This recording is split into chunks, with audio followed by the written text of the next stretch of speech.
बेचारा गरीब मुसलमान सोच रहा हमारी आवाज़ तो वैसे ही उठा रहे हैं। तो हिंदू मुसलमान से लड़ता रहे, मुसलमान हिंदू से लड़ता रहे, ये एक दूसरे को दुश्मन समझते रहे, ये एक नैरेटिव बहुत सालों से सेट किया गया है। क्यों नहीं? हमारे बीच में समाज सुधार का कार्यक्रम कहाँ है? हमारे बीच के अम्बेडकर कहाँ है? तो हमें ये बात हमारी बस छूट क्यों जाती है हर बार? हमें हमेशा बाद में क्यों समझ आता है? लेकिन परसेप्शन ये बिल्ड किया जा रहा है सिर्फ मुसलमान परेशान है, बाकी सबकी बल्ले बल्ले है। ऐसा नहीं है कि गरीब आपस में अगर लड़ते रहते हैं तो सरकार उन ज़रूरी सवालों से बची रहती है जो।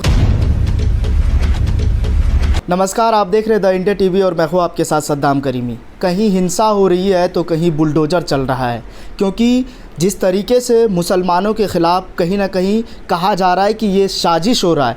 इसी मुद्दे पर तमाम तरीके से बारीकी से बात करेंगे। हमारे साथ इसी मुद्दे पर बात करने के लिए सीनियर जर्नलिस्ट सिबा असलम फ़हमी मैम है, उनसे जानने की कोशिश करेंगे वो इसको किस तरह से देखते हैं, उनकी क्या राय है। बहुत बहुत शुक्रिया वक्त देने के लिए। बहुत शुक्रिया सद्दाम साहब। सबसे पहला सवाल और महत्वपूर्ण सवाल मैम आपसे यही होगा कि जिस तरह से हिंसा हो रही है या दंगे के हैं और बुलडोज़र चल रहा है, इसको आप किस तरह से देख रहे हैं? क्या होगा आपका जवाब? देखिए, ये एक सोची समझी तौर तरीक़ा है कि गरीब आपस में अगर लड़ते रहते हैं तो सरकार उन ज़रूरी सवालों से बची रहती है जो गरीब के सवाल हैं। वो सरकार से सवाल ना करें, सरकार के जो नॉन परफॉर्मेंस है, बैड परफॉर्मेंस है, नॉन गवर्नेंस है, उस पर सवाल ना करें। इसके लिए ज़रूरी है कि वो आपस में उलझे रहें। तो हिंदू मुसलमान से लड़ता रहे, मुसलमान हिंदू से लड़ता रहे, ये एक दूसरे को दुश्मन समझते रहें, ये एक नैरेटिव बहुत सालों से सेट किया गया है।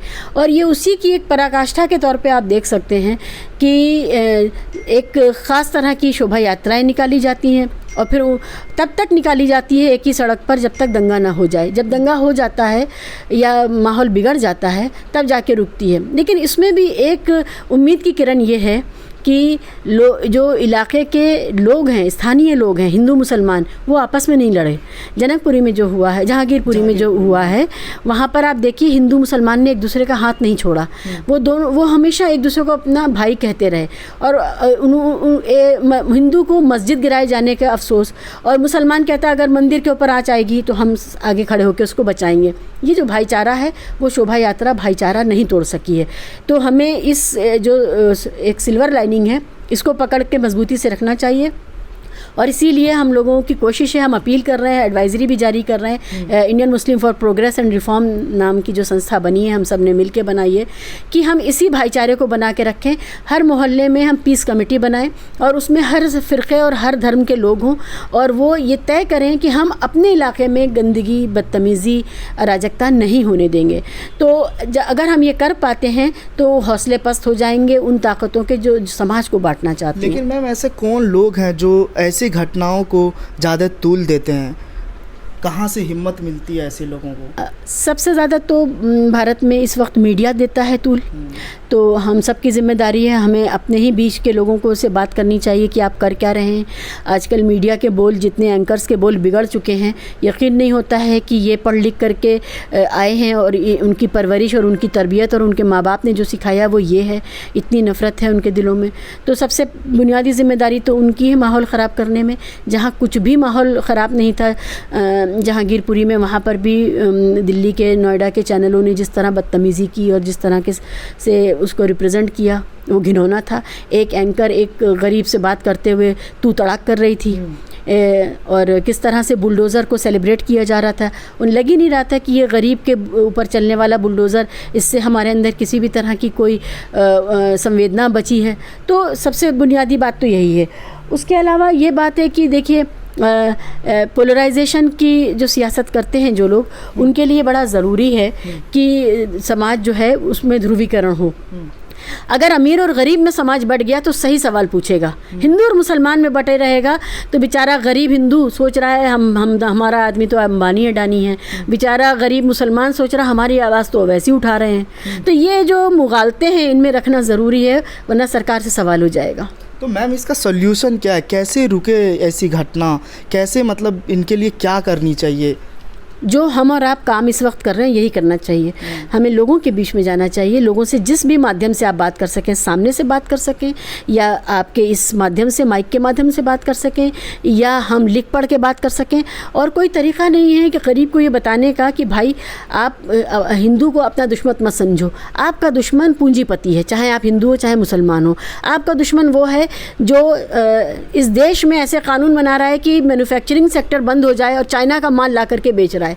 तो बड़े लोगों के ऊपर फ़र्क नहीं पड़ रहा है, लेकिन जो छोटे छोटे फैक्ट्री, कारखाने, मीडियम स्केल के, स्मॉल स्केल के, ये सब जो बंद हो रहे हैं, ये जो फ्री हो रहा है आदमी, ये जो लेबर जो है अब हिंदू और मुसलमान में तब्दील हो रहा है। पहले लेबर यूनियन होती थी, अब मे डे आ रहा है 1 मई को, है लेबर डे आ रहा है, ठीक है।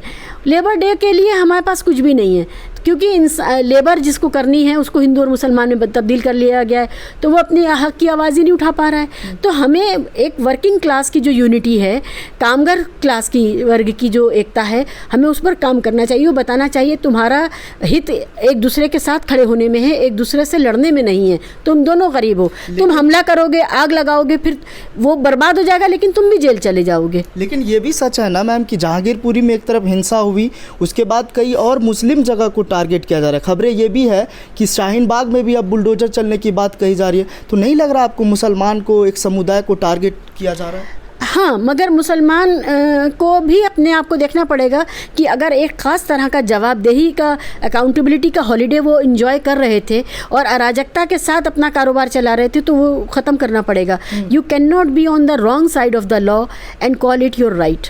ये आपका हक नहीं है।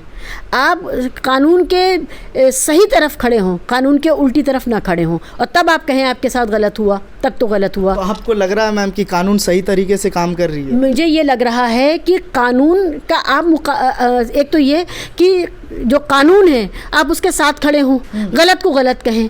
आप ये मत देखें कि हमारा इलाका है, यहाँ पर अतिक्रमण जायज़ है, ठीक है, क्योंकि वो जो हमारा इलाका की जो मानसिकता है ना, ये बहुत घिनौनी मानसिकता है। ये अतिक्रमण तो कई जगह पर है ना। अगर अतिक्रमण हटाने की बात की जाए तो आधी दिल्ली ख़त्म करनी पड़ेगी। तो जहांगीरपुरी में क्या हुआ? क्या हिंदुओं को नुकसान नहीं हुआ?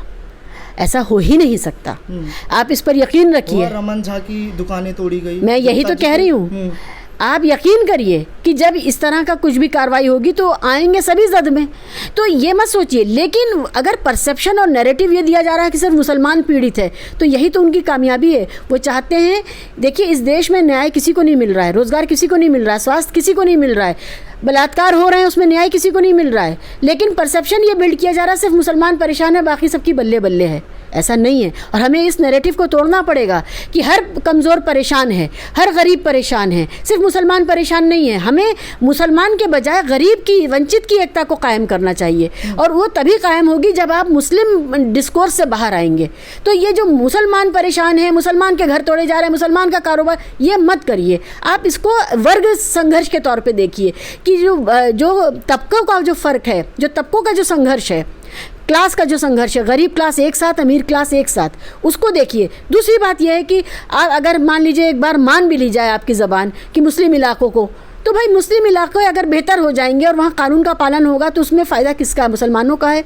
मुस्लिम इलाकों को इतना ख़राब मुसलमानों ने ही किया है, इतनी अराजकता, इतना अतिक्रमण, इतनी बदतमीज़ी, सड़क पे थूक, सड़क पे पीक, सड़क पर कूड़ा कचरा, ये सब मुसलमानों ने किया है।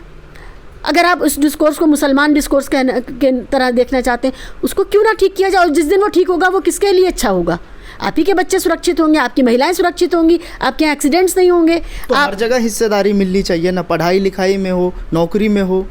कोई मुसलमान को रोक रहा है पढ़ाई से? मैं पुरानी दिल्ली में रहती हूँ, यहाँ टीचरें घर घर जा कर के कहती हैं कि बच्चे को स्कूल भेजो। माएँ कहती हैं कि हम रात में शादी में वापस आए हैं 4 बजे, हम अभी तो सोए हैं, हम स्कूल भेज ही नहीं सकते।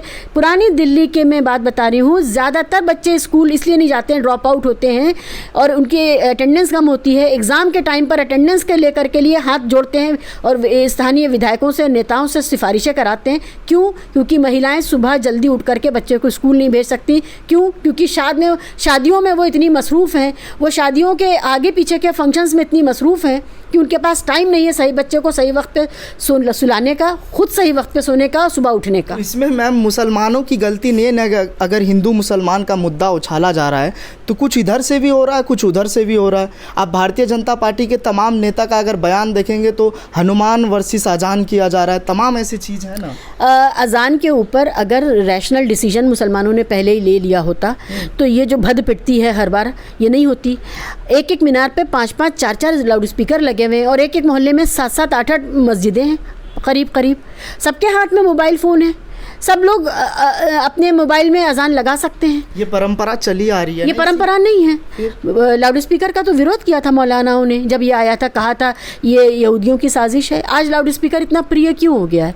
तो हम कह रहे हैं लाउड स्पीकर के आवाज़ को तो ठीक कर लो कि किसी बच्चा जो पढ़ रहा है या जो ब्लड प्रेशर का शिकार है या कोई बीमार है, किसी के यहाँ गम है, किसी के यहाँ कुछ है, उन सबको तो मुतासिर ना हो। ये कितना सही है कि बगल में हनुमान चालीसा अगर बजा रहा है, आप कहीं ज़िद में अगर वो कर रहा है तो आप जैसे ही आपका ये होगा तो आप कानूनी तौर पे ये कहने के हकदार बनेंगे, शिकायत करने के हकदार बनेंगे कि यहाँ पर ध्वनि प्रदूषण हो रहा है। पहले तो आप अपना ठीक करिए ना, आप करते रहें और फिर शिकायत करें, ये नहीं हो सकता। तो ठीक है, पहले हमें सुधरना पड़ रहा है, हम ये बात मान रहे हैं आपकी। हम पहले सुधर जाएं, इसमें क्या दिक्कत है? अगर हम पहले सुधर जाएंगे तो उसका फ़ायदा हमें पहले मिल जाएगा। तो ये एक दूसरे की ज़िद में जो गलत काम है, इससे, इस डिस्कोर्स से हमें कब निजात मिलेगी कि वो बुरे हैं तो हम भी बुरे बन के दिखाएंगे? तो हनुमान चालीसा इतने साल नहीं पढ़ा जा रहा था।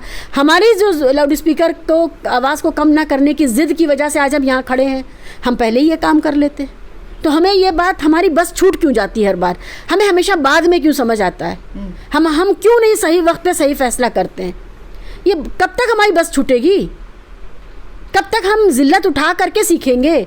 हम पिट पिट के सीख रहे हैं। हम अपने जहन को खुद पढ़े लिखे लोगों की तरह क्यों नहीं सोच सकते? क्यों हम सिविलाइज सोसाइटी की तरह नहीं जी सकते? तो हम लोगों को खुद भी सोचना पड़ेगा कि जो हम पर चीज़ें मुसल्लत की जा रही हैं उसमें हमारा खुद का कितना रोल है। तो ये मतलब कैसे इन चीज़ों से लड़ेंगे?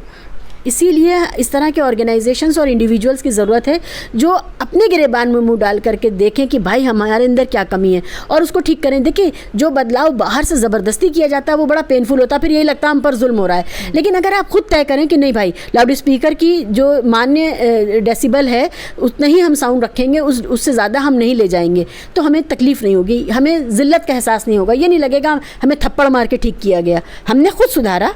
तो जो सुधार अंदर से आता है वो खूबसूरत होता है, वो देरपा होता है, उसमें सबकी रज़ा शामिल होती है। तो आपस में बैठें, हम बेहतर अपनी ज़िंदगी को कैसे करें, अपनी पब्लिक लाइफ को कैसे करें, समाजी ज़िंदगी को कैसे करें, हमारे अंदर जो कमियां हम उसको कैसे ठीक करें, हम कैसे ये इंश्योर करें कि जब हमारे मोहल्लों से लोग गुजरें तो वो जो जानवर हैं, वो जो सारे पोल्यूशन है, वो जो कूड़े के ढेर हैं, उन पर कुछ हो। हमारी जो कसाई की दुकानें हैं उनमें झालरों की तरह आते टंगी हुई हैं और कटे हुए सर और पैर टंगे हुए हैं, वो क्या बहुत अच्छा नज़ारा है?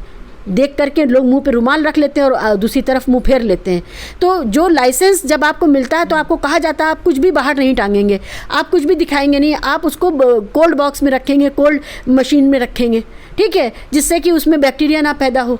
आप उन सब चीज़ों का पालन क्यों नहीं करते हैं? आप मुस्लिम इलाकों में जाइए, लाइन से कसाई की दुकानें हैं और सब इस तरह से गोश्त टांग रखा है जैसे लगता है कि हर फूल माला टंगी है। मैम 2014 से भी तो ऐसे होता आ रहा है ना, ऐसे टांग के बेच रहे थे, गलत कर रहे थे ना।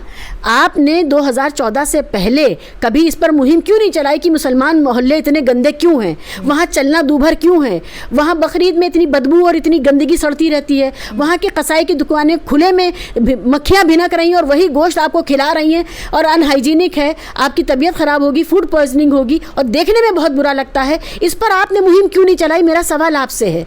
हमारे मुसलमानों के अंदर सेल्फ इम्प्रूवमेंट का कोई मुहिम क्यों नहीं चल रही है? क्यों हमें पिटाई कर कर के सुधारा जाए? क्यों हम ठीक नहीं हो सकते? मुझे आप जवाब दीजिए। 2014 के बाद ये हो रहा, आप ये मान रहे हैं? आप ये मान रहे हैं? 2014 के बाद तो हो रहा है ना, ज्यादातर एक समुदाय को टारगेट तो किया जा रहा है ना मैम, इससे आप नकार नहीं सकते। अगर एनएसए के तहत, यूएपीए के तहत अगर जेल में गया तो ऐसे समुदाय गए हैं। हाँ, ये दूसरा सवाल है जो यूएपीए का सवाल है, जो एनएसए का। हाँ, अभी आप मुस्लिम क्षेत्रों के ऊपर बात कर रहे थे कि मुस्लिम मोहल्लों में बुलडोजर चलेगा, उस पर आप बात कर रहे थे, तो मैं उसका जवाब दे रही थी कि अगर आप अतिक्रमण करेंगे और फिर उसको मुसलमान होने के नाते जायज़ ठहराएंगे तो ये तो नहीं चलेगा, इस देश में नहीं चलेगा कभी ना कभी। और आप जैसा ये मानते हैं कि ये सरकार आपके खिलाफ कोई कार्रवाई कर रही है, मैं भी यही मानती हूँ। मैं सिर्फ ये कह रही हूँ कि हम अपने को तो सुधार लें। हम मौका क्यों दे रहे हैं कि अगर हमारे खिलाफ कोई खड़ा है तो हम उसको मौका क्यों दे रहे हैं, हम वो उन्वान क्यों दे रहे हैं उसको कि वो कह सके कि देखो मुसलमान ये कर रहा है और हम कार्रवाई करेंगे तो कहेगा हम मुसलमान इसलिए कार्रवाई हो रही है। हम अपने को क्यों ना सुधारें? रिफॉर्म का जो आइडिया है वो क्यों नहीं? हमारे बीच में समाज सुधार का कार्यक्रम कहाँ है? हमारे बीच के अम्बेडकर कहाँ हैं? हमारे बीच के सारे समाज सुधारक फुले, अम्बेडकर और माता सावित्री देवी कहाँ हैं? मेरा ये सवाल है। बहुत शुक्रिया हमसे बात करने के लिए, आपने मुझे महत्वपूर्ण समय दिया। चैनल को लाइक, शेयर एंड सब्सक्राइब करें और बेल आइकन दबाना ना भूलें।